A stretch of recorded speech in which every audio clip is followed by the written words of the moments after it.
As long as you're attaching yourself to the separate self and the individual and the ego and the bodysuit and all of the problems and the situations that you're facing in the world, and you're attaching yourself to them, to their outcomes, to their successes and failures and all of those kind of things, then the more disruption, upset, anger, fear will reside, and you won't be able to find that loving, peace, happy, wonderful place of beingness and knowingness. In order to really experience deep, unwavering peace and love and happiness, you have to let go of believing that this world will ever give you anything of any merit, that there are a certain formula of job, family, dog, whatever it may be, and once all of those building blocks slot into place, then happiness will arise and be found. And it's a massive, massive thing to overcome and undo, because we're told for years and years and years that our happiness lies in, getting a degree and getting that job, and always constantly like looking forward and looking to the next thing and the next thing. We're never once taught that actually that happiness and love and peace is actually found here and now, and is actually found in the letting go and the surrendering of the attachments to all of the things in the world, to all of the desires and hopes and dreams and the failures and the famines and the war. The more we attach ourselves to that part of world and life, the more we're separating ourselves, the more we're seeing limitation and lack, and the more we're seeing othering and you and them and they and all of those kind of things. Instead, what is required is a continuous turning back in and a continuous understanding and reminding of the truth of who you are. And one of my favorite things, which I came up with whilst doing the Lisa Natoli and Bill Free, or the Teachers of God 40-day program, which is free and I would really recommend it, is based on one of the Course in Miracles lessons about I am as God created me to be. We had to come up with a simple reminder, a statement of truth to help us reframe our lives. And for me, mine was, I'm not a body, I am free, I am as God created me to be, which is a take on the healing prayer from A Course in Miracles and the lesson and everything like that.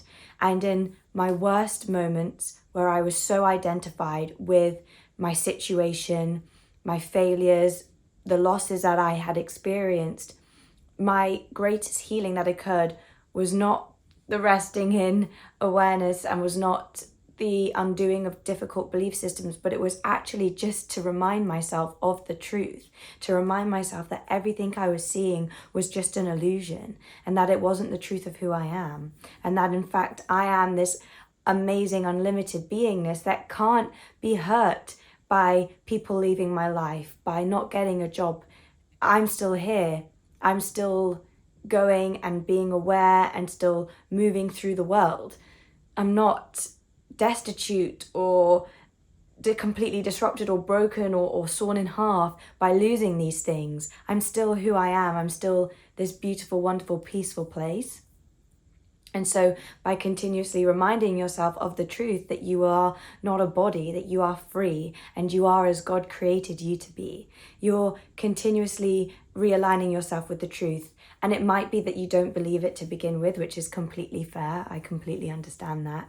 But trust me when I say that by this tiniest, simple little reminders throughout the day, continuously when anything bad arises, if you just keep reminding yourself that it is all an illusion, that it's not the truth of who you are, that the you that is true and real can never be destroyed, can never be hurt, that you are this peaceful, blissful, wide open space in which everything actually arises from and which you actually create everything from. If you continuously tap back into that, then you will retrain your mind. You'll create new ways of seeing the world, and this will help you to shift and realign yourself with what is true.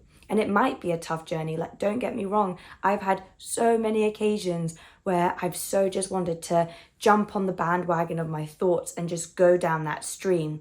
But the more you become aware and the more you step back and you sit into that place of I am, the more you recognize the disruptive nature of thoughts and how they really do not mean anything, that they're just there to test you and to pull you into separation and to keep you in fear. And that you can literally just be aware of them and not have any attachment or judgment or anything to them. You can just see them for what they are, which are just clouds passing in the sky.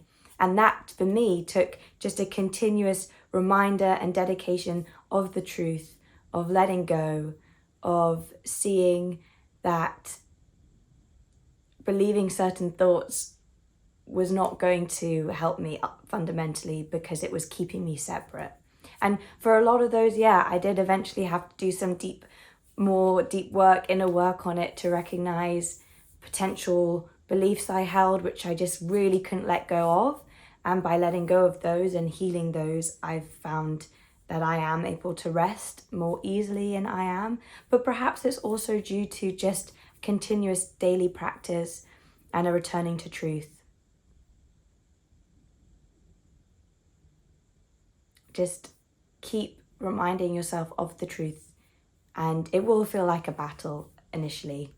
It did to me anyway. It felt like it was so much easier to lament and worry and go down the river of the thoughts rather than just to stop.